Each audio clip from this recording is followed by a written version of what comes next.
Anak-anak, Bu Cus mau melanjutkan menjelaskan tentang sifat koligatif penurunan tekanan uap atau delta P. Coba perhatikan ilustrasi berikut. Kalau misalkan kalian mempunyai dua cangkir. Cangkir yang pertama berisi air panas. Cangkir yang kedua berisi air, gula, kopi, susu. Kalian aduk jadi satu dalam kondisi panas. Kalau kalian perhatikan, mana yang lebih mudah menguap? Nah, ini bisa dijelaskan di sini anak-anak. Bisa dijelaskan pada diagram PT. Kalian masih ingat ya, di mana sumbu Y merupakan tekanan, sedangkan sumbu X merupakan suhu atau temperatur. Nah, kita isi dulu tentang wujud zatnya. Masih ingat ya, di sini adalah kondisi padat, yang tengah ini kondisi cair, yang ini kondisi gas.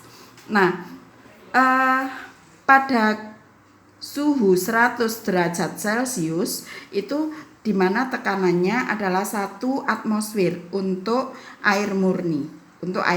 Jadi atau dengan kata lain pada tekanan 1 atmosfer itu air murni mendidih pada suhu 100 derajat Celcius. Kemudian bagaimana jika diisi dengan larutan? Maka tekanan uapnya atau tekanan uap pada suhu 100 derajat Celcius untuk air murni adalah 1 atmosfer. Bagaimana untuk larutan? Untuk larutan ternyata tekanan uapnya di sini anak-anak. Nah, kalau kita tarik sumbu ke sumbu Y, ini misalkan aja lurus ya anak-anak ya, maka tekanan uapnya berada di sini, tekanan uapnya. Nah, berapa tekanannya? Pasti lebih rendah dari 1 atmosfer. Sehingga kalau di sini ada delta P, di mana delta P itu? Delta P adalah penurunan tekanan uap. Ini adalah letak dari delta P. Lalu bagaimana dengan tekanan uap larutan? Tekanan uap larutan otomatis lebih rendah karena di sini. Nah, di titik ini adalah P atau tekanan uap larutan.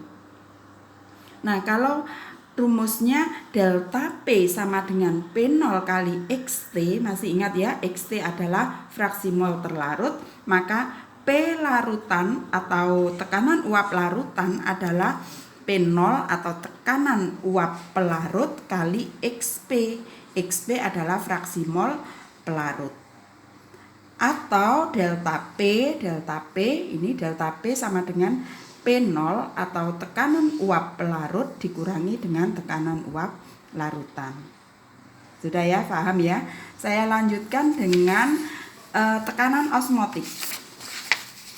Ini adalah sifat koligatif yang terakhir ya, tekanan osmotik larutan. Coba perhatikan di sini. Kalau misalkan kalian mempunyai pipa U, kemudian di sini ada membran semi permeabel, di mana membran ini bisa ditembus oleh larutan maupun pelarut.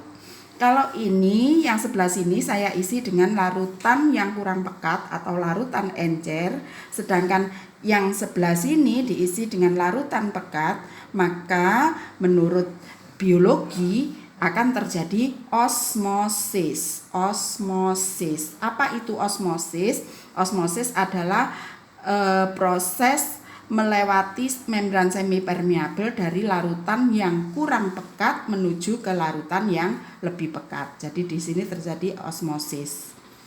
Nah, karena terjadi osmosis, maka di sini terjadi kenaikan. Nah, maka di sini posisinya naik seperti ini anak-anak. Posisi larutannya naik. Supaya tidak terjadi osmosis, maka di sini ada P. P itu adalah tekanan. Nah, di sini perlu ditekan agar tidak terjadi osmosis itu. Atau tekanan yang digunakan untuk melawan terjadinya osmosis disebut dengan tekanan osmotik larutan atau dilambangkan dengan P.